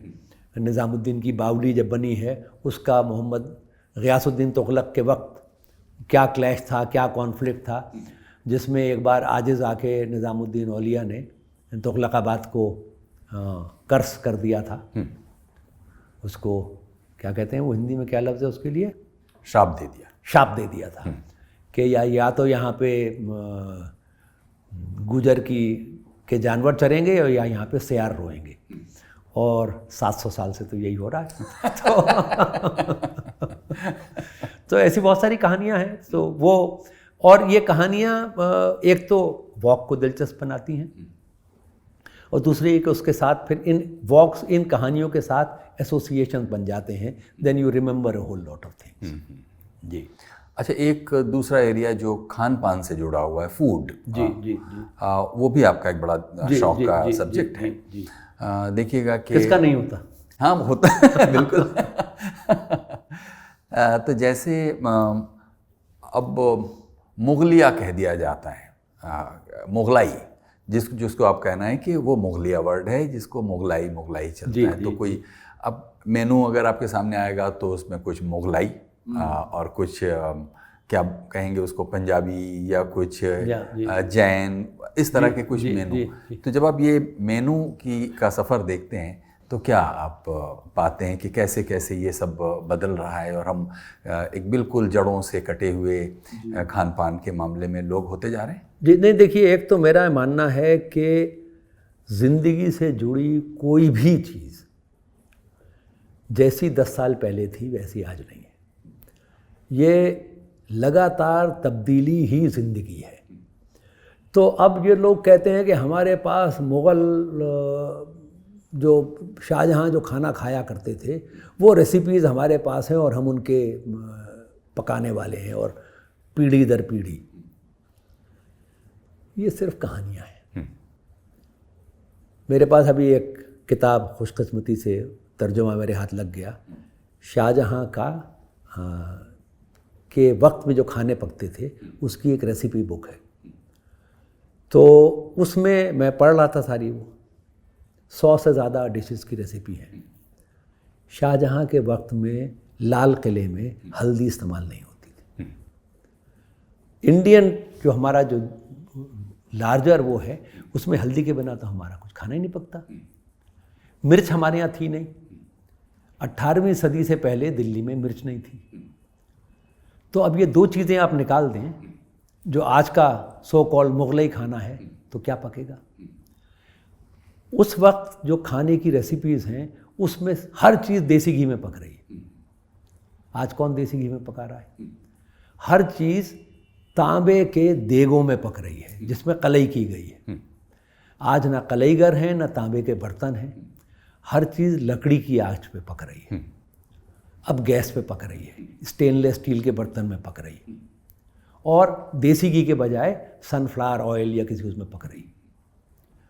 तो बर्तन बदल गए, आग बदल गई, मसाले बदल गए, कुकिंग मीडियम बदल गया।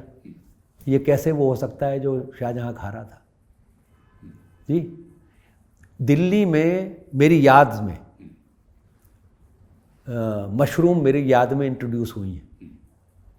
मशरूम मिलती नहीं थी, बहुत महंगी मिलती थी। ये CSIR की जो इसकी इंडियन एग्रीकल्चरल रिसर्च इंस्टीट्यूट की मेहरबानी है कि उन्होंने ये टेक्निक डेवलप की और फिर आसपास के गांव में औरतों को ट्रेन किया कि वो कैसे अपने घर की परछत्ती में मशरूम उगा सकती हैं। तब मशरूम मिलना शुरू हुई। तो दिल्ली में पनीर नहीं था 1947 से पहले। तो खाना रोज़ बदलता है, रोज़। मतलब अगर आज आप निकल जाएं और मेट्रो से आप निकलें, स्टेशन के बाहर आपको लिट्टी चोखा मिलेगा। आज से 20 साल पहले दिल्ली में कौन जानता था लिट्टी चोखा क्या है? दिल्ली की आबादी 1947 में 9 लाख थी, जिसमें 33% मुसलमान थे। इसकी अक्सरियत पाकिस्तान चली गई या मार दी गई। दिल्ली में मुसलमानों की आबादी गिर के 4% रह गई थी। उसके बाद पंजाब से लोग आए और दिल्ली की आबादी जो 9 लाख से गिर के 6 लाख हो गई थी, 14 लाख हो गई। दिल्ली में पंजाबी, सिंधी, मुल्तानी बोलने वालों की अक्सरियत हो गई। उनके साथ उनके खाने आए, उनके साथ उनके पकाने का तरीका आया। और एक वक्त था जब Delhi was considered a Punjabi city. ये 50-60 तक का है वक्त। उसके बाद से एक चेंज होना शुरू हुआ है। आज दिल्ली की आबादी का 30% ईस्ट यूपी और बिहार के लोग हैं। उसका असर खाने पे पड़ रहा है, बातचीत पे पड़ रहा है, ज़बान पे पड़ रहा है। शहर इस तरह तब्दील होते हैं, खाने भी ऐसे ही तब्दील होते हैं। तो ये लोग जो कहते हैं कि ये हमारे पास ओरिजिनल रेसिपी है, किस्सा बहुत अच्छा है। किसी के पास कोई ओरिजिनल रेसिपी नहीं है। ओरिजिनल रेसिपी अगर आप पकाएंगे तो कोई खाएगा नहीं। क्योंकि मेरा इत्तेफाक हुआ था, मैं गया उज़्बेकिस्तान, तो जहाँ से ये मुग़ल आए थे, वो खाना खाने के काबिल नहीं है। वो यहाँ आके डेवलप हुआ है। वहाँ अभी तक ऐसा ही खाना खा रहे हैं वो लोग। भुनाई तो हिंदुस्तान की देन है। वो तो तंदूर में पकाते थे। एक बार पहले आप प्याज भूनेंगे, फिर मसाले भूनेंगे, फिर गोश्त भूनेंगे या सब्ज़ी भूनेंगे, फिर पानी डाल के गलाएंगे। ये हिंदुस्तानी रेसिपी है। तंदूर की कुकिंग वहाँ की है।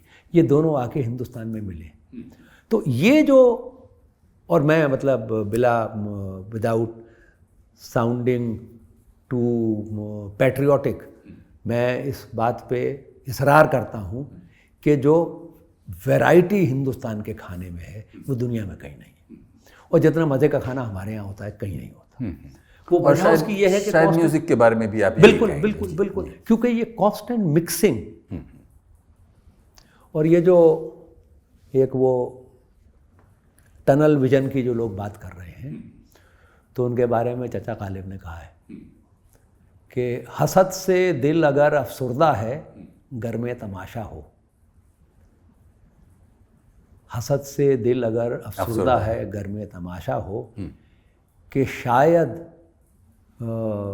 एक लफ्ज़ मैं हमेशा भूल जाता हूँ, उसका मतलब ये है कि अगर तेरे एनवी या जलन से तू अफसुर्दा है तो आंखें खोल के देख, शायद दुनिया को देखने से तेरी आंखें भी खुल जाएं।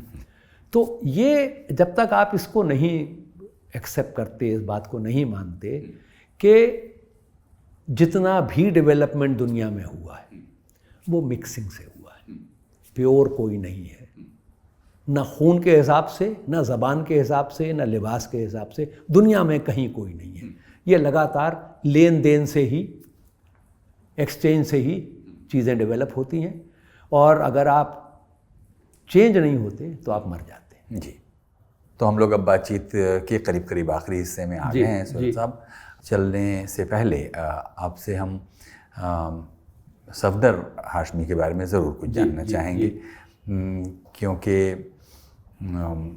एक बड़े भाई होने के नाते भी और साथी होने के नाते भी आपने उनकी ज़िंदगी को कैसा पाया। और हालांकि बहुत थोड़ी ज़िंदगी रही है उनकी, लेकिन कुछ बताइए हमको सफदर हाशमी के बारे में। देखिए, वो एक तो मैंने जो जिस माहौल का जिक्र किया था जिसमें हम लोग बड़े हुए थे, तो उसमें ये एक कुछ कॉमन कदरें थी हमारी, मुश्तरक थी हम सारे भाई बहनों में, कि वो हमको अपने वालिदैन से विरासत वही मिली। फिर मैं कॉलेज में दाखिला लिया 1969 में। सफदर मुझसे 1 साल बाद उसने यूनिवर्सिटी ज्वाइन की है। और हम लोगों ने एक थिएटर ग्रुप शुरू किया था और सफदर भी उस ग्रुप में आके शामिल हो गया। और उसके बाद वो इतना, उसका इंटरेस्ट इतना बढ़ा कि वो अपनी पढ़ाई के अलावा थिएटर ही करता था। और फिर उनके कुछ दोस्तों ने मिल के जननाट्य मंच बनाया और उन्होंने थिएटर नाटक करने शुरू किए। तो उन्होंने ये तय किया था कि वो नाटक सिर्फ स्कूल्स और कॉलेजेस में करेंगे, वर्कर्स की कॉलोनीज़ में करेंगे और फैक्ट्री के दरवाज़ों पे करेंगे। और नाटक करने के बाद वो चादर लेके ऑडियंस में घूमते थे कि अगर आपको नाटक अच्छा लगा है तो हमको चंदा दीजिए ताकि हम ऐसा काम और कर सकें।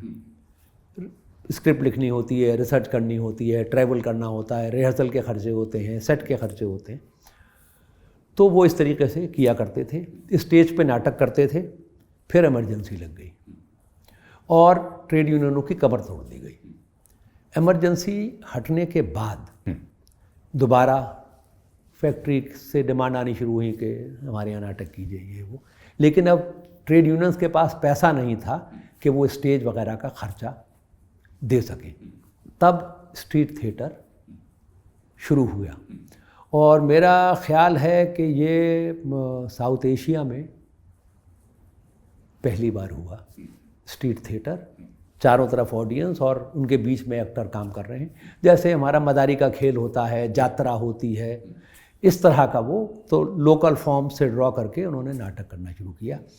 और जो पहला नाटक उन्होंने किया वो इंडस्ट्रियल रिलेशंस बिल, एक जिसको इंदिरा गांधी की सरकार लाना चाह रही थी, वो नहीं लाई थी, जनता गवर्नमेंट उसको लेके आई और उसके ख़िलाफ़ एक बहुत बड़ा कन्वेंशन हुआ सारी ट्रेड यूनियंस का। वहाँ उन्होंने नाटक किया। अगले दिन रैली थी सारी ट्रेड यूनियंस की इसके ऊपर, बोट क्लब के ऊपर। उन्होंने कहा यहाँ भी नाटक करो। वो नाटक बहुत बड़ा हिट हो गया। उसके बाद उसके हज़ारों शो हुए। क्या नाम था? मशीन। तो 13 मिनट का नाटक है, कमाल का ही नाटक है। तो उसके बाद से इन्होंने ये करना शुरू किया और लगातार वो हालात भी ऐसे थे कि रोज़ सियासी हालात बदलते थे, गवर्नमेंट कुछ पोजीशन लेती थी, कुछ को बदलती थी। उस पर लगातार उन्होंने नाटक किए। डीटीसी के बस के किराए बढ़ गए, उसके ख़िलाफ़ किया। अनएम्प्लॉयमेंट के ऊपर किया। अलीगढ़ के दंगे हुए 78 में, उसके ऊपर नाटक किया। तो इसके ज़रिए वो लगातार, एक तो नौजवान उनके पास अट्रैक्ट होके आते थे, बहुत से कॉलेजेस के स्टूडेंट्स थे जो आके जिन्होंने उसमें काम करना शुरू किया। Many of them have become very well known actors in Bombay now. तो इसी दौरान ये 88 के दौरान centre of Indian trade unions ने मिनिमम वेज जो सरकार ने तय की हैं वो मज़दूरों को दी जाएं, इसके लिए एक एजिटेशन शुरू किया दिल्ली, गाज़ियाबाद और फरीदाबाद में। उसके लिए इन्होंने एक नाटक तैयार किया जो जाके फैक्ट्रीज के ऊपर ये किया करते थे ताकि वर्कर्स में ये अवेयरनेस आए कि ये आपका तुम्हारा हक है और इसके लिए तुमको एजिटेट करना चाहिए। तो वो पहले 1 दिन की हड़ताल हुई, फिर 3 दिन की हड़ताल हुई, फिर हफ्ते भर की हड़ताल हुई। ये हड़तालें तीनों बहुत कामयाब थी। तीसरी हड़ताल जो थी उसने दिल्ली, गाज़ियाबाद और फरीदाबाद के इंडस्ट्रियल एरिया को टोटली पैरालाइज कर दिया था 1 हफ्ते के लिए। और सरकार ने फिर कुछ एक्सेप्ट किया तीनों जगह ने कि नहीं ये मिनिमम वेज बढ़नी चाहिए वगैरह। लेकिन फैक्ट्री मालिक जो थे वो इससे बहुत नाला थे, जाहिर है। अब तक वो बिना ट्रेड यूनियन के राइट दिए चला रहे थे। तो ये हड़ताल ख़त्म होने के बाद फिर ये उस नाटक को थोड़ा मॉडिफाई करके दोबारा लेके गए कि तुमने बहुत अच्छा जद्दोजहद की है और अब हर फैक्ट्री के लेवल के ऊपर यूनियन बनाओ ताकि तुम्हारे हक तुमसे छीन न लिए जाएं और तुम्हारे लीडरों को पे अटैक न किया जाए। इस नाटक के ऊपर अटैक हुआ। और ये नाटक वही मशीन था? नहीं, ये नाटक था हल्ला बोल। तो इसके ऊपर अटैक हुआ और सफदर को के सर पे उन्होंने आयरन रॉड से। आप थे? मैं वहाँ नहीं था, मैं उस वक्त त्रिवेंद्रम में था पार्टी कांग्रेस में। तो मैं अगले दिन लौट के आया। जब तक मैं पहुँचा हूँ उसके कुछ मिनट के अंदर उन्होंने, डॉक्टर ने उसको ही वो डिक्लेयर टेक्निकली डेड। तो वो अटैक हुआ और उसके बाद का जो रद्द अमल है उसने हम सबको, मतलब हम लोगों को, उसके भाई बहनों को, उसकी माँ को ये एहसास दिलाया कि सफदर की रीच कितनी थी। क्योंकि इस दौरान वो एक कमिटी फॉर कम्युनल हार्मनी बनी थी उसमें वो बहुत सारे राइटर्स को, पोएट्स को उसमें इन्वॉल्व कर पाया था।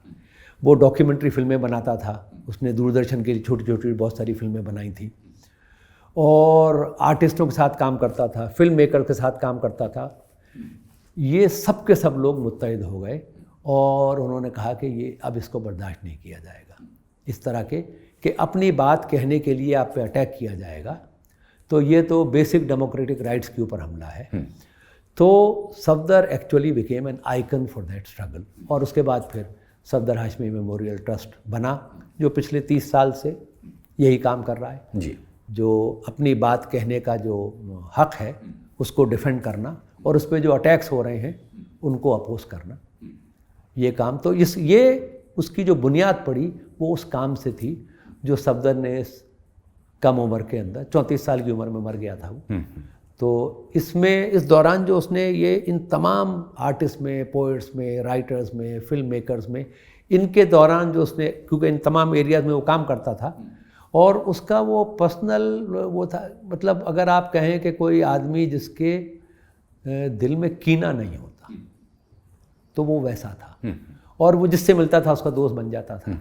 मतलब मैं आपसे जिक्र कर दूं, बात तवील हो रही है, वो जामा मस्जिद के सामने एक हाजी होटल है, तो वो एक साहब थे जिनके नाम से वो होटल चलता था।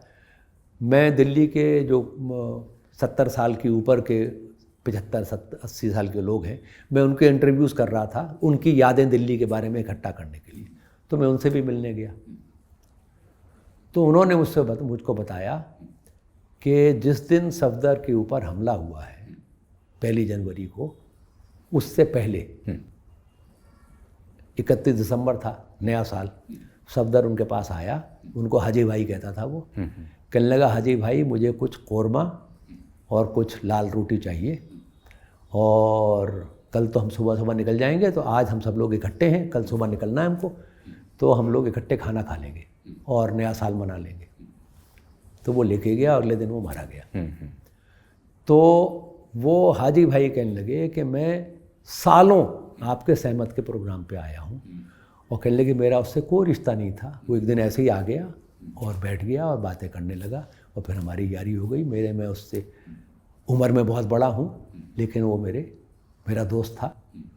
तो इस तरीके से उसके, वो जिसके पास जाता था उससे उसकी वो दोस्ती कर लिया करता था, बिकॉज उसके पास एक ये वो थी कि वो लोगों के जो उनके इंटरेस्ट हैं उनसे अपने आप को जोड़ लेता था। वो किसी को ज्ञान देने नहीं जाता था, लोगों से उनके लेवल के ऊपर एसोसिएट करता था, जो उनके इंटरेस्ट होते थे। तो उसकी वजह से उसकी ये पॉपुलैरिटी थी। तो वो मतलब उस दिन 2 तारीख को उसकी डेथ हुई है, और उस दिन शाम को इस पे ललित कला एकेडमी के लॉन के ऊपर सैकड़ों आर्टिस्ट इकट्ठे हुए, और उन्होंने ये कॉल दी कि 9 तारीख को नेशनल सॉलिडेरिटी डे बनाया जाएगा, और कोई भी थिएट्रिकल परफॉर्मेंस, म्यूज़िकल परफॉर्मेंस नहीं होगी। तो पूरे मुल्क में लोगों ने अपनी परफॉर्मेंसेस उस दिन के लिए कैंसिल कर दी थी। कई जगह सिनेमा हॉल बंद हो गए थे उस दिन के लिए। तो इस लेवल की सॉलिडेरिटी, क्योंकि एक आर्टिस्ट की जान बिला किसी वजह के ले ली गई थी, तो इस तरह का था वो इंसान। अच्छा, ये बताइए कि जैसे पढ़ाई क्या पूरी कर ली थी उन्होंने? सफदर ने एमए किया था इंग्लिश लिटरेचर से सेंट स्टीफेंस से। उसके बाद ही ये उसके बाद नहीं, उसके बाद फिर उसने पहले श्रीनगर गढ़वाल में पढ़ाया, उसके बाद श्रीनगर कश्मीर में पढ़ाया। अंग्रेजी पढ़ाते थे? अंग्रेजी पढ़ाते थे, और वहाँ पे कश्मीर में उसने प्लेस भी किए अपने स्टूडेंट्स के साथ। फिर वो दिल्ली आ गया था, और प्रेस इंस्टीट्यूट ऑफ इंडिया जो सप्रू हाउस से चलता था, उनका एक मैगज़ीन था विदुरा, उसका वो एडिटर की तरह काम करता था।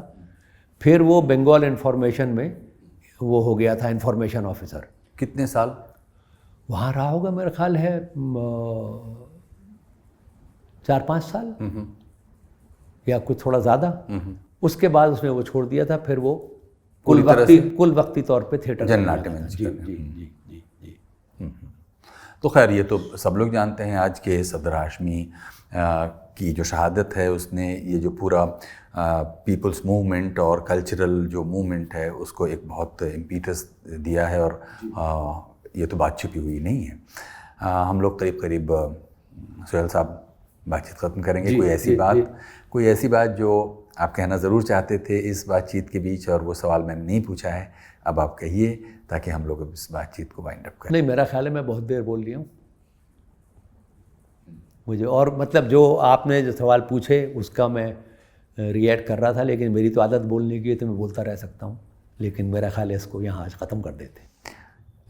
तो ये बताइए लेकिन कि कहा जाता है कि मतलब ये जनरल परसेप्शन है कि मुसलमानों के यहाँ मौसीकी पर वो है, मतलब जैसे कि वो ममानियत है। ये कहाँ से ये नोशन, ये कहाँ से ये बात पब्लिक परसेप्शन में आई? देखिए, मुझे पता नहीं, मैंने मतलब जो इस्लामिक जूरिस्प्रूडेंस का जो ट्रेडिशन है मैं उससे बहुत अच्छी तरह वाकिफ़ नहीं हूँ, लेकिन मुझको ये पता है कि वो एक किस्सा सुनाया जाता है कि एक वो थे बिलाल, शायद नाम था उनका, उनसे कहा जाता है कि हज़रत मोहम्मद ने कहा था कि तुम अज़ान दिया करोगे। तो उन्होंने अज़ान देना शुरू कर दी। तो वो अरब नहीं थे, वो मेरा ख्याल है हबश के थे, इथियोपिया के। तो वो अज़ान दे रहे थे, कोई साहब पहुंच गए और कहने लगे गलत बोल रहा है, उसको मना कर दिया कि अज़ान नहीं देगा तू, जाहिल। तो हज़रत मोहम्मद के पास पहुँचे कि इसको ये कौन है, इसको हमने मना कर दिया। उन्होंने क्यों मना कर दिया? कहने लगे गलत अरबी बोल रहा था। कहने लगे इसके वो अज़ान गलत दे रहा था या सही, इसका फ़ैसला तो अल्लाह मियाँ करेंगे। इतनी खूबसूरत उसकी आवाज़ है और कितने जज्बे से वो अज़ान देता है, ये आपने नहीं देखा, आपने उसकी तलफ़्फ़ुज़ पकड़ लिया। तो ये जो है, मुझे लगता नहीं कि कोई पाबंदी है, और ये बाद में किसने कर दिया, क्यों कर दिया, ये मेरी समझ में नहीं आता है। और कैसे कोई कौम बिना मौसीकी के रह सकती है। और हिंदुस्तान का जो म्यूज़िक है उसके अंदर जो कंट्रीब्यूशन है मुसलमानों का, वो जितने बड़े घराने हैं उनके अंदर क्या क्या उनका कंट्रीब्यूशन है, ये सब के सब लोग मुसलमान नहीं थे, ये सब लोग कुफ्र कर रहे थे। और वो थी बहुत मशहूर अरब सिंगर थी उम्मे कुलसूम।